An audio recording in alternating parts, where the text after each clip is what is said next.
নমস্কার বন্ধুরা, শ্রীময়ীস astrological tips চ্যানেলে তোমাদের সকলকে স্বাগত জানাচ্ছি। আজকে তোমাদেরকে আমি আমাদের কার্মিক ডেট কিভাবে আমরা বুঝতে পারবো আমাদের জন্মছক থেকে, সেই নিয়েই তোমাদেরকে বলবো।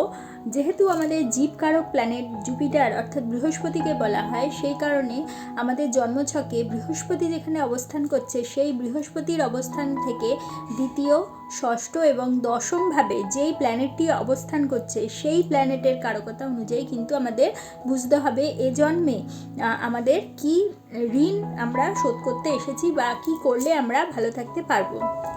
এক্ষেত্রে যেমন উদাহরণ দিয়ে বলি, যেমন ধরো তোমার জন্মছকে বৃহস্পতির দ্বিতীয়ভাবে তোমার শুক্রের অবস্থান রয়েছে, তাহলে শুক্র আমাদের বিবাহিত জীবনকে নির্দেশ করে থাকছে।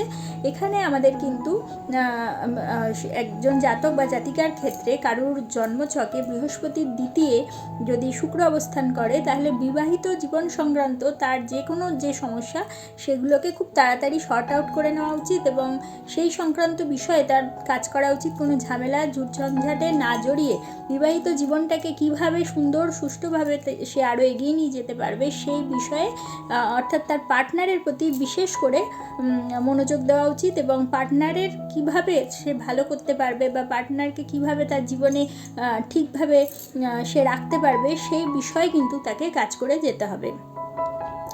এবারে ধরো কারুর জন্মছকে 2, 6, 10 ভাবে কিন্তু কোনো প্ল্যানেট নেই, তাহলে সেক্ষেত্রে তারা কি করবে? সেক্ষেত্রে তাদের যে লগ্ন, সেই লগ্নের থেকে যে ওই বৃহস্পতির 2, 6, 10 ভাবটা লগ্ন সাপেক্ষে কত হচ্ছে সেটা বার করতে হবে, সেখান থেকে বিচার করতে হবে। যেমন ধরো কারুর বৃহস্পতি যদি তোমার বৃহস্পতির দশমভাবে ধরো কোনো প্ল্যানেট নেই, তাহলে সেক্ষেত্রে লগ্ন সাপেক্ষে ধরো সেই বৃহস্পতির দশম ভাবটা লগ্ন সাপেক্ষে দ্বিতীয় ভাব হচ্ছে, তাহলে দ্বিতীয় ভাব হচ্ছে আমাদের পরিবার বোঝায় এবং আমাদের ধন সম্পত্তি অর্থ এগুলো বুঝিয়ে থাকে। তাহলে সেক্ষেত্রে আমাদের এ জীবনের ঋণ কী হবে? আমাদের পরিবারের প্রতি কিন্তু দায়িত্বশীল হতে হবে, পরিবারকে খেয়াল রাখতে হবে পরিবারের প্রতি, এবং পরিবারের মানে তোমার প্রায়োরিটিটা তোমার জীবনে সবার আগে দিতে হবে এবং অর্থ সংক্রান্ত বিষয়ে তোমাকে কিন্তু বেশি মাত্রায় সতর্ক হতে হবে। অর্থ সঞ্চয়ের ক্ষেত্রে, অর্থ খরচের ক্ষেত্রে, বিশেষ করে অর্থ সঞ্চয়ের ক্ষেত্রে তোমাকে বিশেষভাবে কিন্তু এই জন্মে তোমার খেয়াল রাখতে হবে এবং কারুর থেকে ধরো অর্থ নিলে বা কাউকে অর্থ যদি কারুর প্রতি তোমার দেওয়ার থাকে, সেগুলো শোধ করলে এগুলো কিন্তু করতে হবে তোমাকে সঠিকভাবে। কারণ দ্বিতীয় ভাব যেহেতু আমাদের অর্থের ভাব, সেজন্য অর্থ সংক্রান্ত যাবতীয় যা কিছু সমস্যা হবে সেগুলোকে কিন্তু তোমাকে সলভ করতে হবে এ জন্মে, সেগুলোকে ফেলে রাখা যাবে না। তাহলেই তুমি যে তোমার জীবনের যে ঋণ মানে বৃহস্পতি থেকে যেটা আমরা বিচার করি, তার থেকে বেরিয়ে আসতে পারবে।